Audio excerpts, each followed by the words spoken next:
Hello beautiful soul! Welcome back to my channel. This is May Ame from Japan. Kabayan Virgo, this reading is for you. Tingnan natin ang iyong mga magaganap o mangyayari sa natitirang araw ng January 2025. Maraming salamat muna sa aking subscriber, new subscriber, cross-watcher, at sa mga bagong pasok dyan. Welcome na welcome po sa bahay ni Ate Aimee. Salamat sa nakataba ng puso niyong mga comments. Ayun na. At sa mga nagpa-personal reading, maraming salamat po. Kung gusto niyo na energy niyo lang talaga ang gusto nyo makuha natin, all the details para sa personal reading ay nasa baba ng video na ito. This is a general reading, hindi ito personal reading, kaya kuhanin mo lang ang sayo at itapon ang hindi sayo. Nangyayari, or mangyayari pa lang. Use your own intuition, lawakan natin ang ating isipan. Tandaan nyo na ang dami yung energy sa mundong ito. Pag hindi nangyari sa inyo, hindi naman nag-resonate, ibig sabihin hindi yung energy ang ating nakukuha. Yun lang. Okay? Para kay Virgo. Uy, lumabas talaga siya, diba? Lumalabas siya kanina, pero pinapasok ko. Pero, para sa'yo daw yun. Para kay Virgo. Mga magaganap o mangyayari sa natitirang araw ng January 2025. Para kay Virgo. Please show me.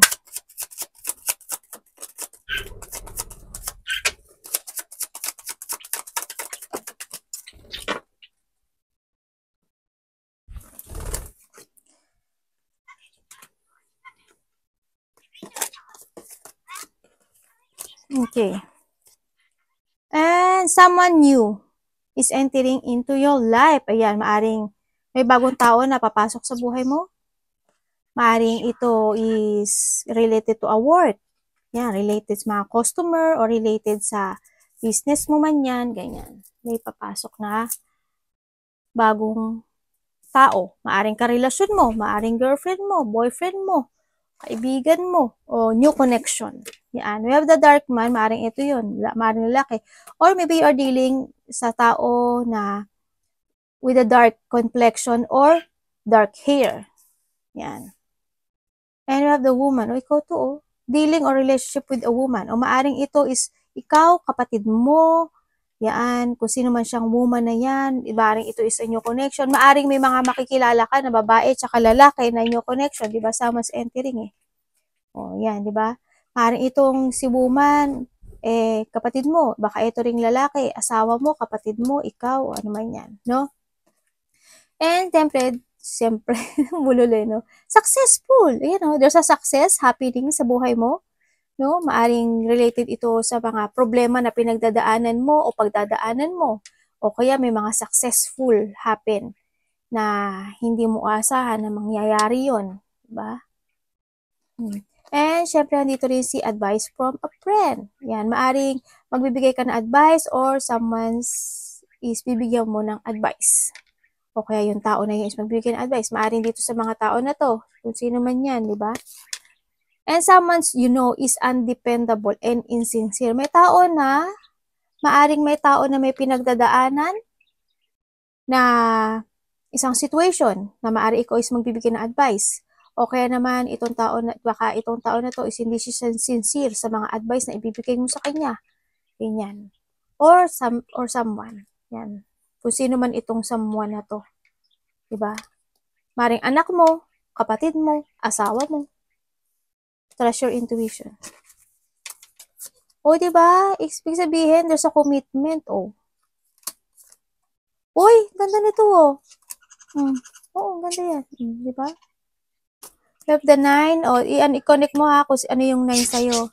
9, 18, 25, 34, baka edad mo yan, baka lucky number mo yan. Oh. Diba? Wow, ang ganda nito ah. Yan ang nasabi dito. Kakagulo na yung mga anak ko. Na meron ka daw ma-receive na gift or maari din na may tutulungan ka. Ganyan, sa nakita ko dito. May mga papuri. May pera din ako nakikitang papasok, ano? Papasok. A blessing. May blessing na darating sa'yo. Mayroon din na mga kasiyahan, may mga pupuri sa'yo, o ikaw ang magbibigay ng papuri. Yan, kasiyahan, papuri, something ganun. Ako nakikita. O kaya nahandin din yung maring may bibigyan ka ng gift, o may makaka-receive ka ng gift. Basta vice versa tayo, guys. May mga, ano ba to? Parang may pagpapasalamat akong nakikita.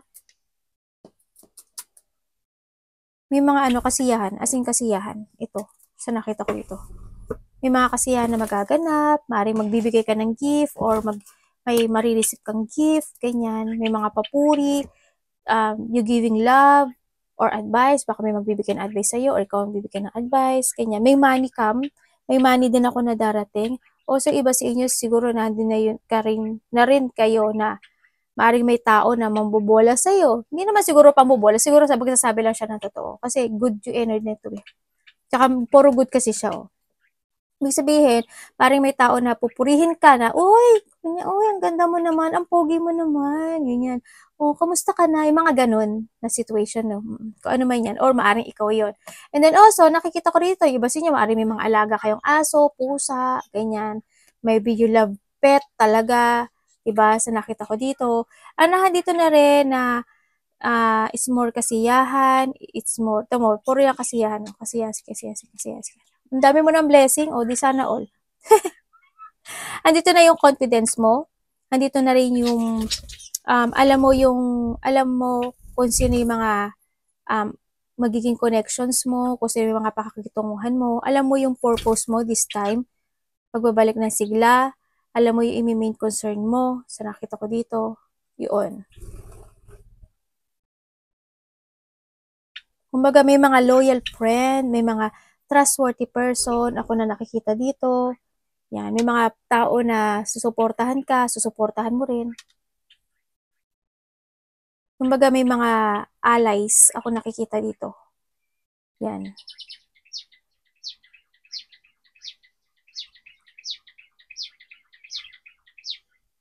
May tao na something pagsunod, siguro anak. Siguro kung may anak kayo, baka siya, pag sinabihan mo siya, baka susunod siya sa'yo. Ganyan. And also, di ba sabi ko sa'yo dito, there's a successful, tapos meron ditong gano'n, tapos meron dito. Ibig sabihin, may commitment ito, no? Kumbaga, handito yung isang sitwasyon na may mga new commitments, na magsasucess, ganyan. Kasi successful yan, no? Yan, victory and success yan. Pero to, comes sa business, may mga bagong commitment when it comes sa business. Baka may mga, kung may tindahan ka, may mga bagong tao na kukonect sa'yo, ganyan, may mga new connections, ako nakikita dito. Yan, business, finances, iba dito, baka sa negosyo, may mga bagong commitment when it comes to negotiation. And there's a gain of wealth, ako nakikita dito. May mga abundance ako nakikita sa'yo. Congratulations, no? Andito na rin yung sitwasyon mo sa nakikita ko sa inyo na magfo-focus kayo eh. Para magfo-focus na kayo to your success. Diba? Puro success siya, no? Magfo-focus na kayo sa successful, sa abundance nyo ngayon, sa nakikita ko dito. Doon na kayo Andito rin yung may mga promises or may mga dealing or partnership or commitment nga ang nakikita ko dito. May part ng buhay mo, ayan o, cycle yan, diba? Tapos ito abundance yan. Ibig sabihin, ito abundance din to. Gain ng wealth and abundance. Yan. Kumbaga, magiging maganda yung daloy ng iyong kaperahan this time. Nagiging maganda. Pero, pag hindi mo yan pinag-ingatan, di ba, maaring, malos yan. Kumbaga, yung blessing dumarating sa'yo. Pero, pag hindi mo pinag-ingatan yan, ikaw din ang talo saka, bandang huli. Parang may nakikita ko dito na hindi ko alam kung siguro pass na yon kasi maaring may makikipag-usap sa'yo o may makikipag-debate. Ganyan. Siguro, yung tao na yon kasi we have the advice, maaring yung tao na yon hihingi siya ng advice sa'yo kasi meron siyang tao na hindi sila nagkasundo, yung mga ganun. O kaya ikaw, ganyan. Maaring ikaw yon or ikaw ang bibigyan ng advice. Basta vice versa tayo palagi, ha? Ganyan. O kaya iba naman dito is maaring may tao dito na abusuduhin ka sa pagiging mabait mo. Ganyan. Diba? Kaya medyo lang din. Put boundary, no? Boundaries. Kailangan may limitation ka. May mga mag-aabuso kasi sa'yo. Parang there's a hard work na isang bagay na bibigyan mo ng, parang may isang bagay sa buhay mo na bibigyan mo ng effort and hard work. Maaring halimbawa kung mag-exercise ka, halimbawa sa trabaho mo, sa pag-ipon ng pera, anything. Parang ibibigay mo yung effort and hard work mo doon. Tingnan natin para kay Virgo. Kuha tayo 4. Para kay Virgo po.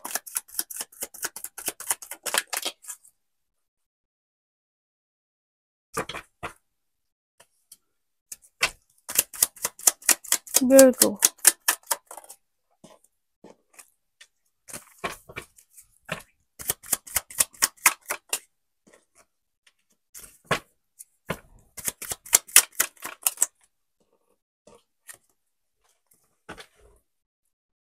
Okay.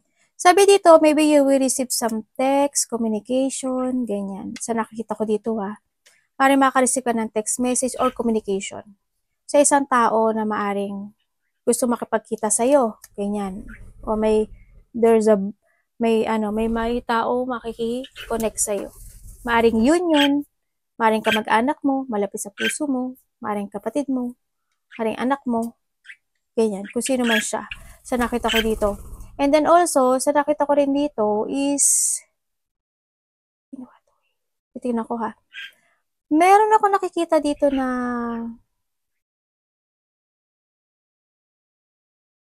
may danger person. Pero aalamin ko gusto ko talaga siyang maano eh. Tingnan ko kuhanin ko na. Sa nakikita ko yung energy mo is more on patient ka this time, no? Ang nakikita ko sa'yo dito, may mga lakad o may mga gagawin ka. Isang sitwasyon na medyo, nakikita ko is medyo exciting. Parang may excitement ako nakita. Or maybe handulan talaga yung sitwasyon na may mga new exciting plano ka this time sa nakikita ko dito. Iba dito baka may lakad kayo. Baka may pupuntahan kayo. Kasi may pagkikita ako na nakikita dito eh. Tingnan natin. Anong pwede ko malaman kay ano?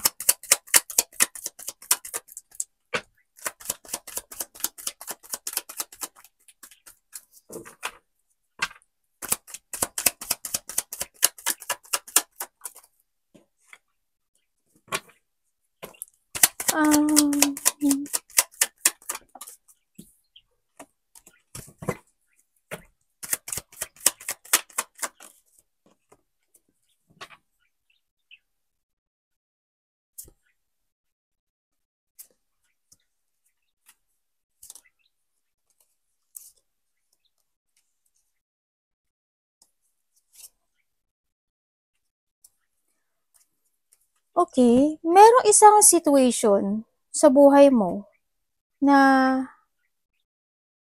magkakaroon ng communication sa tao na maaring matagal mo na siyang kilala.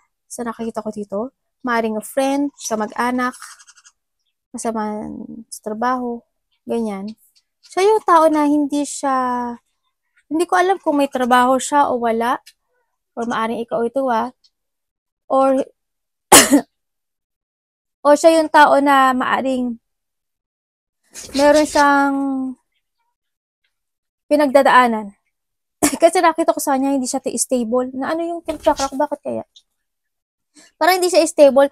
Kung maaring ito tao ito is merong may sakit. O kaya may nilaramdam siya. Ganyan. O kaya handun yung sitwasyon na kasi hindi siya stable. Na maaring ito is may pag-aaya ako nakita or vice versa. May pag-aaya ako nakikita. Parang gusto niya na communication or magkakaroon ng, o may taon mag-aaya sa'yo.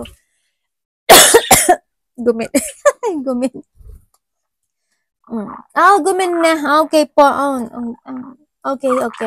Opo yun. Gumin na. Aligato na. Shimpay stan. Yun ako talaga. Pasa nasamid ako. Akala niya palaging may nangyari sa aking masama. Opo yun. Aligato na. Okay. Andito yung tao na to na maaaring may mag-aaya sa'yo. No? Maaring a mother figure or mga kapatid mo. Ganyan. No? Maaring may pag-aaya para makipag-communicate sa isang tao. Ganyan. Sa nakita ko dito. No? Parang may mga gagawin kayo. Situation. Maaring may mga pupuntahan kayong celebration, gathering, ganyan. O kaya may mga collaboration kasi ako nakikita. Maaring you will give love and support sa tao na yon, sa kikitain nyo, sa nakita ko dito. Ganun. O kaya may tao na mag-aaya sa'yo, na mag-chill-chill kayo, ganyan. Parang may pupuntahan kayo, ganyan.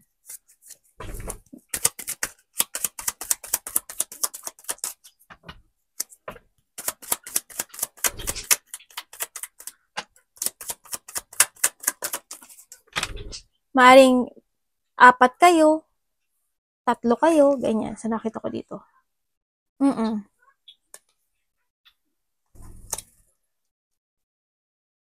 Tingnan ko. Pwede explain nyo sa akin.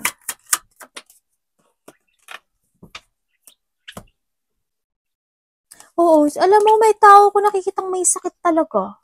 Promise. May taong may sakit. May tao na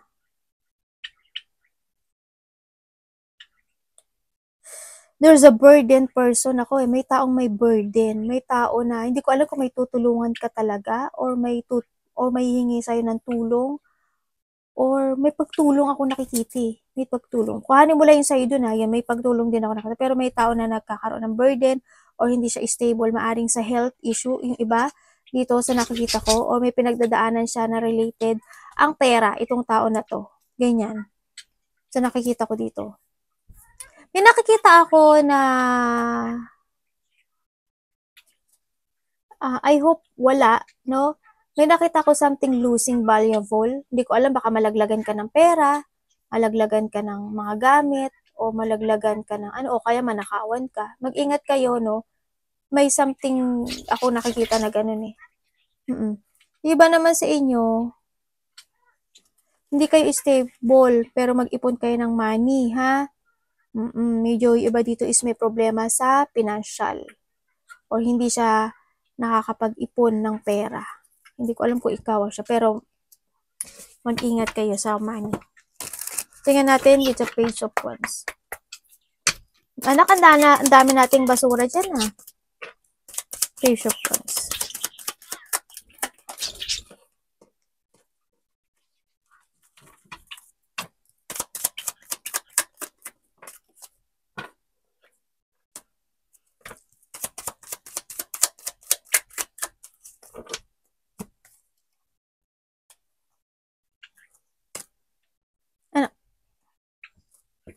Okay.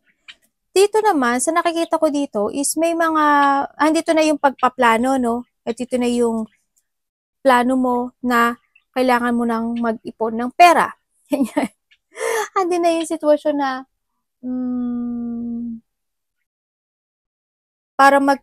parang andin yung gagawin mo na yung situation mo kung nagkakaroon ka ng pera, ng related sa money, parang andun ka na sa sitwasyon na maninindigan ka na kailangan ko na umpisahan this time ang pag-iipon ng pera, ang pagiging pagkakaroon ng stability, ganyan. So, nakita ko dito. Yung iba naman sa inyo is maaring iba is magiging busy kayo this time kasi ang nakita ko dito is maaring may mga lakad kayo o may mga gagawin kayo na mga bagay-bagay na plano in life, no? May have the 10 of Cups. Maaring may tao dito na makipag-usap sa'yo na Aquarius, Gemini, in Libra, or Pisces, Cancer, and Scorpio, na mother figure, ako nakita, o sa iba, is parang may lalaki rin ako nakita, maaring kuya mo, karelasyon mo, o sino man siya, na maaring magkakaroon ng pagkikita-kita ng isang family, o malalapit sa puso. Yan, sa nakita ko. Sa iba ganon. And then also, is yun nga, busy iba dito may paninindigan na kayo ng mga plano nyo sa buhay, sa nakita ko dito. You will jump to your fashion, sa nakikita ko dito. Good naman siya, sa nakikita ko, kasi at least nagbabago yung energy mo. Focus ka kasi sa yung iba dito, alam mo ba na may tao dito na may mga hindi kayo nagkasundo in the past situation, maaring ngayon is medyo magkakasundo na kayo. Diba, may nakaaway ka. O kaya may mga problema in the past na magkakaroon na ng solution. Magkakaroon ng mga pagkakabati.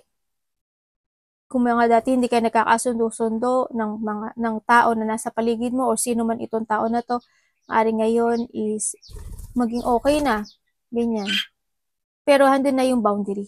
Kumbaga na handun na yung limitation na na okay fine, bati na tayo pero may kumbaga hindi naman sa ano, kumbaga may ano na, hindi na ganun sa dati na close kayo, ganun. Para may makipagbati sa'yo. Temperance. Or maaring nainis ka lang sa kanya, pero mag-heal ang bawat isa.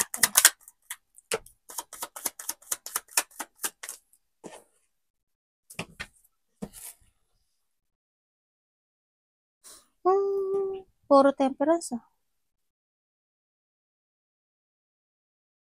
May... Teka natin. Ano po to?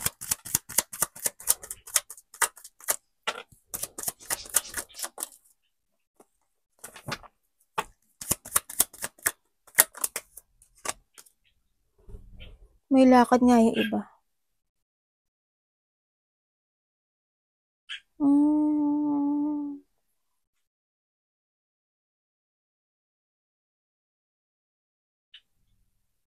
Ano po si Hangman?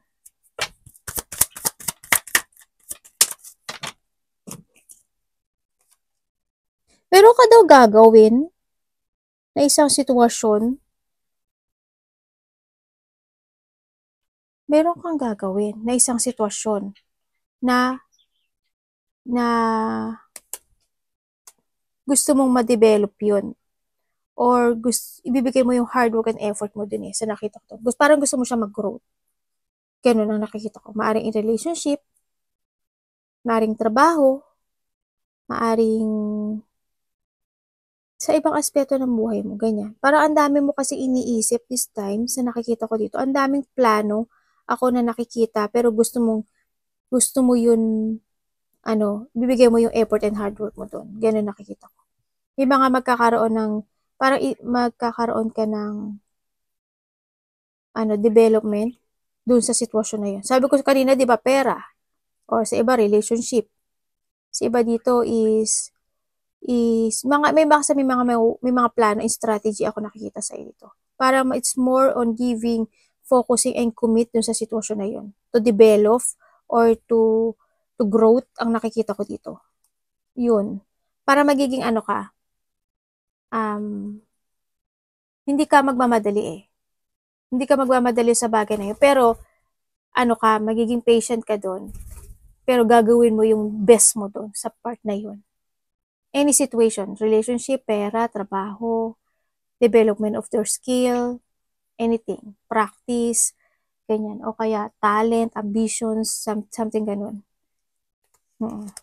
It's more on it's more on plano, it's more on growth thinking ang nasa utak mo. Na magkaroon ng magandang outcome, happy outcome. Iba sa inyo siguro, yun nga, within 3 days, 3 hours, 3 weeks, 3 months, baka may mga lakad kayo or nangyari na or mangyayari pa lang. Baka may mga lakad, mga travel, ako nakikita. 2 of Cups.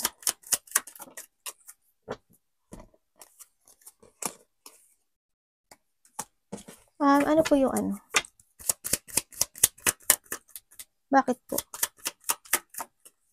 Devil!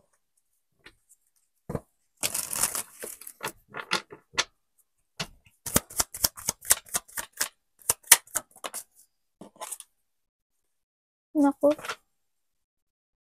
At tapos na to?